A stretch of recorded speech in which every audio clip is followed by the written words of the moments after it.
I got the gift in the form of an email signature, which was a quote. It was a Mary Oliver quote. She's a poet who, at the end of one of her poems, asks, "Tell me, what is it you plan to do with your one wild and precious life?" And so much of my life's decisions have been driven by going back to that question and recognizing that life is short and it matters to do things that make us feel alive. I was born and brought up in Houghton. Both of my parents were professors at Tech who immigrated from India first into a different part of the US in the 70s, but then wound up teaching at Michigan Tech. So my sister and I grew up in Houghton. So it was my senior year of college. I started a project in my mother's ancestral village to power a school with solar. And that was my first time working in rural India and really exploring my own Indian identity. And again, my trajectory changed. And so that project led to others in rural India and eventually north into the mountains, where there was a nonprofit that I was working with to help generate electricity out of pine needles. And so I was bouncing between the US and India and these different renewable energy projects. I moved out to Oregon after my undergraduate studies and got my master's in environmental studies at the University of Oregon. We wanted to find something that had cultural relevance and significance. There's not a single household you go to in India that doesn't have some form of chai. And so it was a really easy place to go to with tea because it was something that there was a familiarity to it from the personal experience of drinking chai, but then there's also a historic connection in these communities because the British had brought tea to this region in the 1830s, abandoned it, so they were just wild tea gardens, but there was a familiarity that this could work and that sometime generations back, a lot of these farmers' families had been involved in tea farming. So this nonprofit had a couple partner organizations, and one was a co-op of farmers. And they were growing a variety of crops. And so I talked to them about growing tea.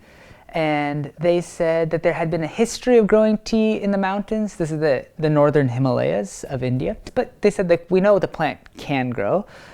So they said, yeah, this co-op said, we'll grow tea, but on one condition, that you buy all of it.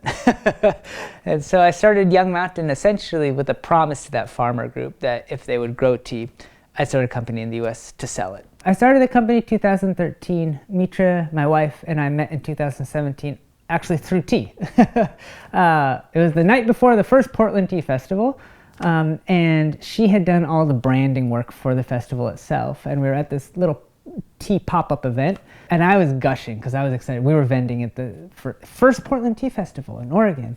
And I said, I love everything about this. I love the weather, I love the location, I love the branding. And then she's like, oh, I did the branding. I was like, oh, okay. So she started working with us in 2018, and then, yeah, pretty quickly it was clear that her ability was way beyond anything we had worked with previously. And so, yeah, it started as a tea romance and has blossomed, and then now we own the company together, and I feel incredibly grateful for her support, not just in the creative realm, but sort of across the board. She and I decided to move back. My parents are still up in the Q&A. And so we moved back 2022 in August, and absolutely have loved reconnecting with this part of the country and the community. We like to say that we're moving at the speed of trust. And trust takes a long time to build and just a second to lose.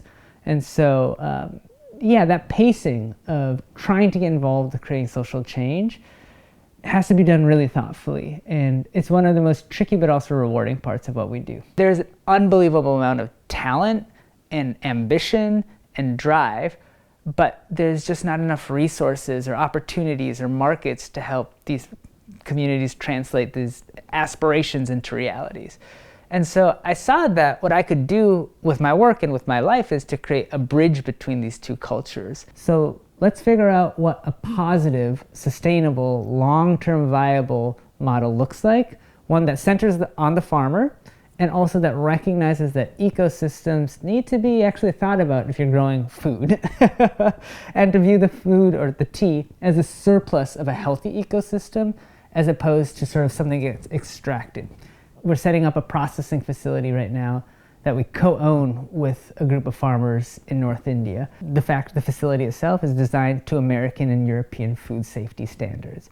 That has not been done before. It's kind of shocking, but the farmer ownership piece, as well as the higher end machinery that are thinking about international food safety compliances, that hasn't been done.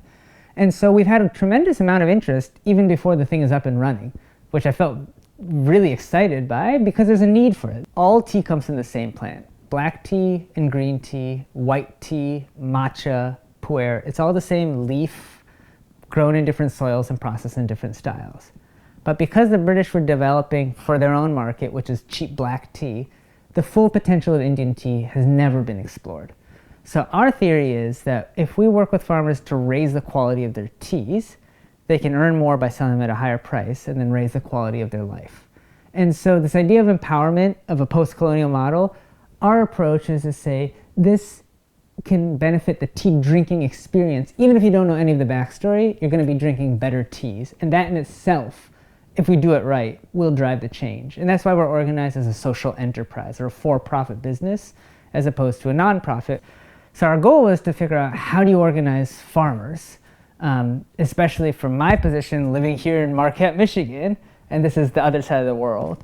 And so the approach is to go through local partnerships. And so the same co-op who had committed to trying to grow tea when I started the company has a really deep expertise in farmer empowerment trainings. Tea is how we do the work, but is not why we do the work. The why is really what kind of changes it's creating for the farmers. I don't think necessarily starting a business is the right decision for everybody. There's a lot of hardships. There's a lot of financial anxiety that comes with running a business. But if it does make you feel alive, then I think it's worth going for. And so that's what I would offer to people is just the question to hold for themselves and to answer in their own ways is, yeah, what is it you plan to do with your one wild and precious life?